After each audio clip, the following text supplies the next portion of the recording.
grew up with that, so I never really understood a city, so Right. I'll never try to understand a city. Yeah. Mhm. Well, my location, we have public transportation, but it's not the greatest. That's another problem. And I think that America has been a country that has developed with the notion that we do not need public transportation because we're Mm-hmm. individualistic and our country just doesn't need to be set up that way. Mm-hmm. Hmm. Now, okay, here's a question for you. They Yeah, have the ADA, right? Okay, they have right, Braille on things, right? right. Now, they have Braille on ATMs. Why the heck would they put it on a drive-through when a blind person don't drive? I don't know. I know what a lot of people say, they had to be compliant with ADA, but I'm thinking, yeah, there's a point of being compliant and there's a point of being stupid. Right. Well, who knows? Who knows? I don't have an answer. I really do not have an answer for I've that. been wondering that for 20 years now. Well, you know what? Keep wondering. I don't know. Yeah, really. Keep them wondering. The only sad thing that I can think of is maybe they think that some blind people are like wandering around the city and need a way of quickly reading the menu. That's the only thing I can think of. That's a possibility. I haven't thought But of I that one, but but I have no idea. Again, I don't I either. don't live in that type of environment, Mm-hmm. so I can't speak for it. But that's the only Right. explanation Yeah. I could fathom for that. That is weird though. Yeah. Yes. And I've been a guide dog user twice. I'm a cane user now. I don't bark that much. I'm a 1,000% supporter of guide dogs. I had a guide dog for 13 years. I love everything about guide dogs. Hmm. I do too, but the problem is, one, right now with I'm not out enough to where I need it, and Right. also with my hearing as it is, I cannot generalize traffic, so it just doesn't make any sense for me to get one right now. But I've Hmm. been a guide dog user twice. My balance is a lot better with a guide dog. Heck, I look like a drunk coming down the sidewalk with a cane. My wife calls it the zombie look. I see. I see. But yeah, I mean, just and like I said, I had in my first marriage, you might say, in my first 6 months of my first marriage, I got a crash course of independent living.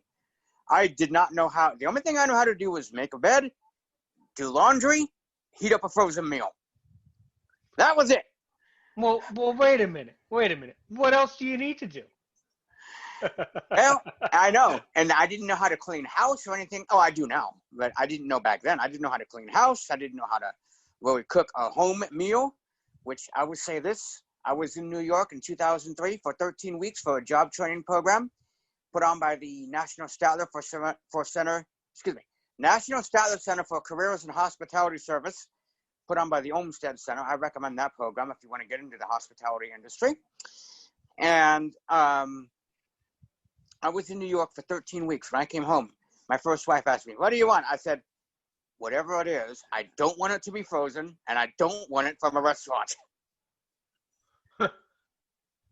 You get tired of and food real quick. and her response. She's like, "Okay, no problem." She made a homemade meal.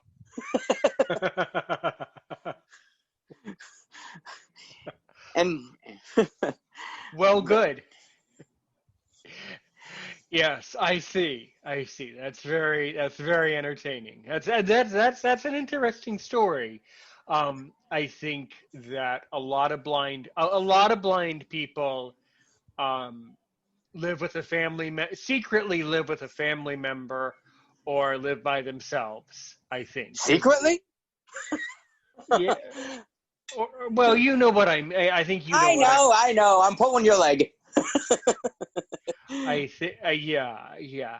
I think there's a lot. I think that some of the problems that I have reviewed in this podcast over Mhm. the past year, I think that a lot of them are a lot worse than even I'm aware of. I mean, there's a lot of struggles these days. Hmm. Oh yeah, oh yeah. Hmm. I could live on my own if I had to, but being a typical guy and a man that God hasn't designed man to be alone, and I don't like being alone because you can do some things you would later regret if you're by yourself. And Hmm. since I'm married, now I have someone I can be accountable for. You know, you did that. Oops. Okay. I see. I see. Well, that is interesting. Yes. And then, all right. So then what happened? What are some other, experiences that you've had, along the way? Well, I also play guitar, acoustic, 6 string and 12 string. Not at the same time. I'm not that talented. And I do music by ear. Um, that is one icebreaker that is able to bridge the gap between sighted and blind community.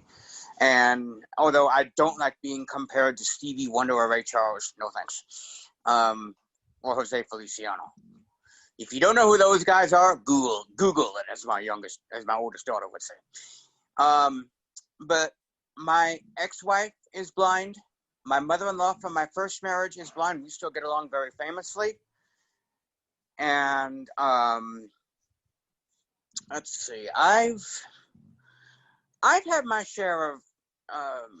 I've had to educate the public quite a bit, kids especially. And the funny thing is, I have a hard time working with kids, even though I had 4 of my own.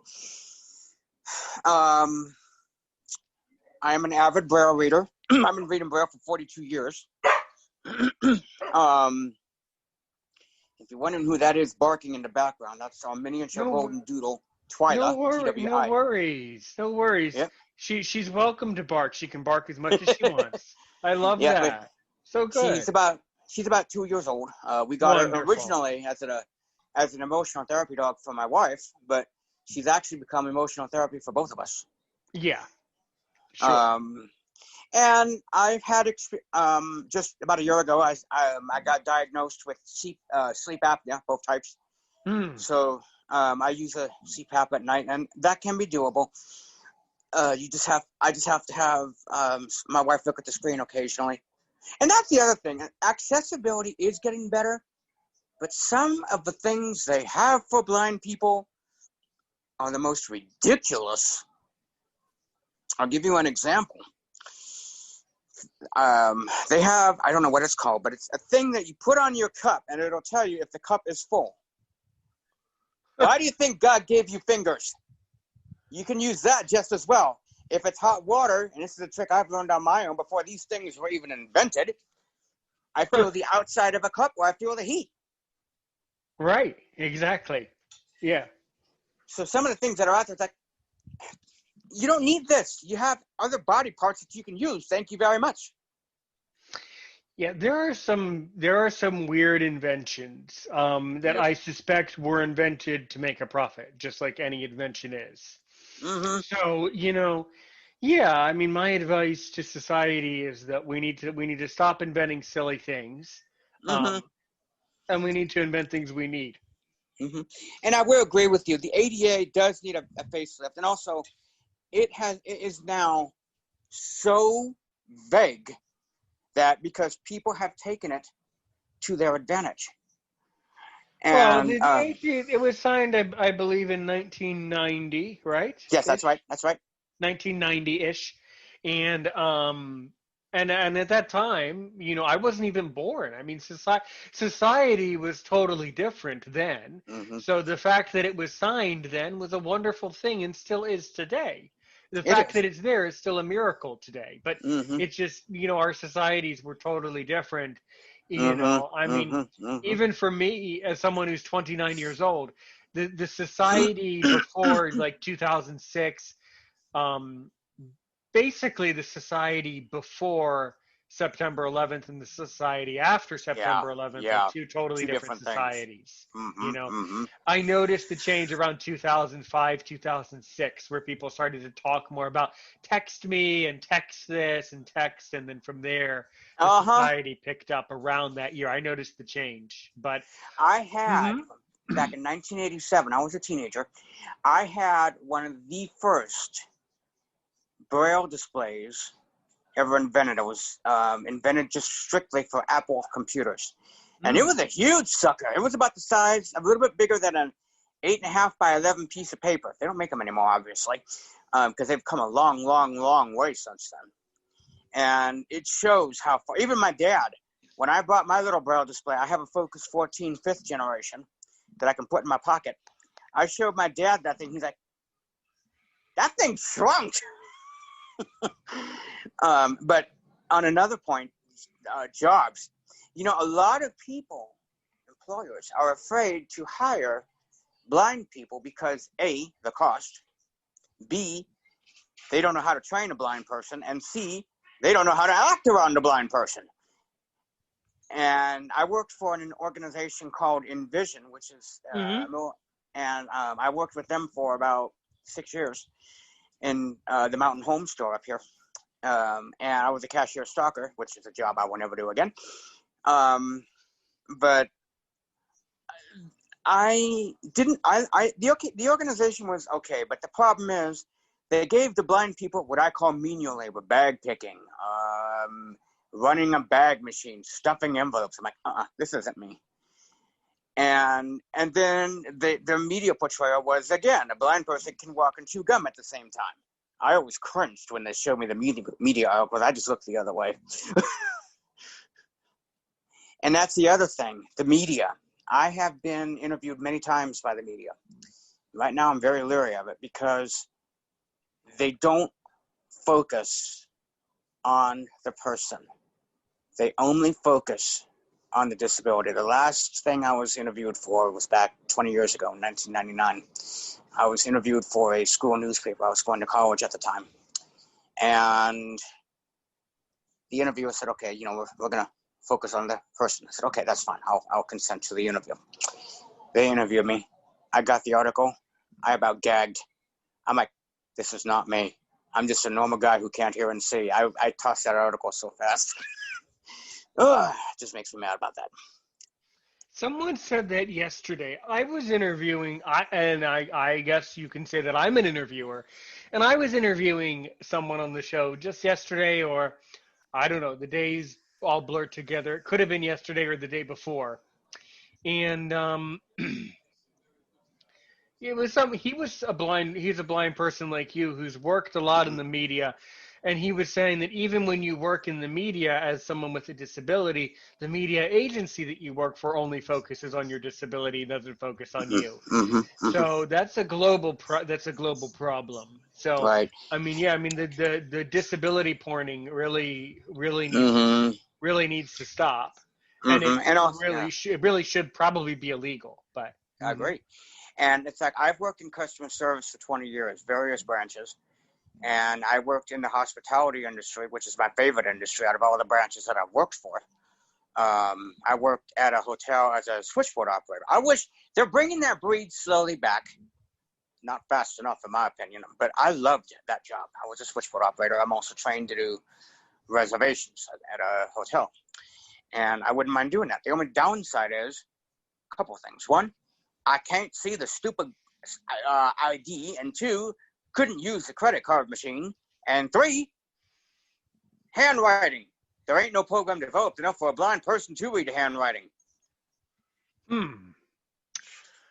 I see. Well, maybe someone in our audience is blind, or, well, actually, most of my audience probably is. And maybe some of them have worked in a hotel before. So, if you want to comment about this, guys, just comment below. And I will certainly tell Wayne your advice. Or, you can always send an email. I don't know why you're afraid to do it.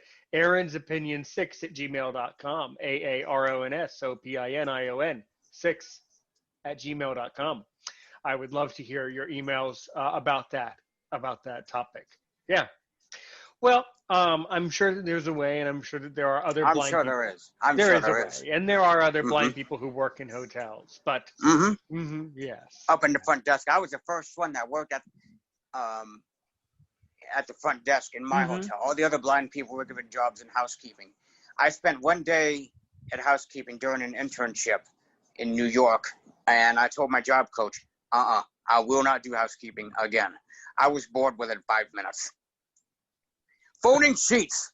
Boring. You do one, you've done them all. Well, I see. Well, so that's an important job in a hotel, though, and that. Yeah, I'm not putting a job down. But for me personally, it wasn't me. And I'm sure there are other blind people who are very good at it. But everybody has their own personal preferences. Right. And sure. And so it's a matter of what